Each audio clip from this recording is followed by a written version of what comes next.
Hello everyone, my name is Muskan. I am a legal intern at LexClick and Company. So today's topic of discussion is women's safety, how it can be efficiently enacted. So let's proceed with our topic. Why women's safety?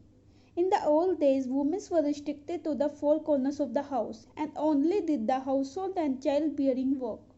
But after globalization, this changed dramatically. Now we see women working in every section of society, from dealing with cases in top corporate businesses to driving public buses. Although their work had significant improvement in these past years, the public perception regarding them has not changed much, to be honest. They are still being objectified and humiliated in every sphere of work. This is such a shame considering the fact that centuries have passed since globalization. So, in order to mitigate the problems that are specific to women, we need to understand the core issues behind them and the reasons as to why they occur in the first place. Challenges in the path. Earlier, women used to face problems pertaining to child marriage, the Devdasi system, Sati Pratha, etc. Although I am delighted to inform you that these kind of norms are mostly eradicated from our country, there still exist many problems in the modern day which women are used to facing and which need immediate recognition. Let's take a look at some of these problems. Gender discrimination. The first and foremost problem being discrimination on the basis of the gender of a person. It is quite prevalent in our country and mostly concerns the women of our country. For example, due to the patriarchy in the mindsets of people of our country, women are considered to be the inferior when compared to men. This has led to many women quitting their jobs and letting go of many opportunities in life that could have been fruitful to them. Violence against women. Women of our country are facing several kinds of violence every day, and it has become a sort of a routine for us to hear such news on a daily basis. We have to ask ourselves why most of the victims of these kinds of violence are women.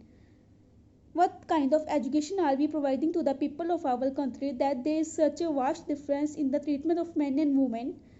Why is there a certain mentality prevalent in the country regarding how women should behave? These are questions that require deep contemplation and serious awareness. Even in the uncertain time like the COVID-19 pandemic, the domestic violence against women is all the more growing.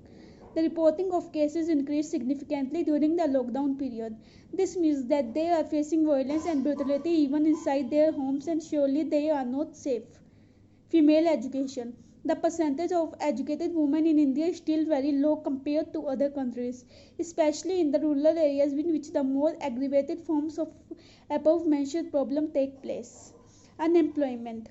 As mentioned earlier, women are facing humiliation in all spheres of work, and this is the reason why most of them quit, leading to the enhanced rate of unemployment. Even for the women who stay in the job, the path is not very easy.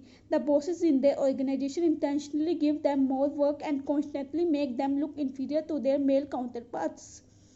Again, the main factor behind this practice can be attributed to the perception and mentality regarding women in society. Dowry system.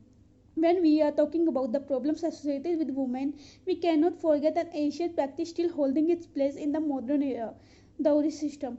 Now, it is mind-boggling to imagine that practice of this sort is still prevalent in our country after seeing such a vast development. Solution. The government says that the security and safety of women and children is the utmost priority for them, and the Ministry of Women and Child Development has even initiated many of the fruitful enactments that have helped mitigate some of the problems. The fact is that there are enough laws in the country that cater to specific legal rights of women and provide them a remedy against many kinds of problems while making them aware of their empowerment and security. These, if implemented properly, could easily eradicate most of the problems that women are facing right now. The question here is not about the enactment of a new law, but of proper implementation of existing laws which would make a huge difference in the quality of life of a woman. So, how can it be done? Role of the government. The government should specifically target laws like Dowry Prohibition Act 1961 or the Medical Termination of Pregnancy Act 1971. The government funds should be utilized in a way that provides immediate relief to the victim. Police stations also have to be welcoming to women so that more and more of them register their cases and complaints. Education. Earlier, we discussed the alarmingly small rate of educated women in life. India.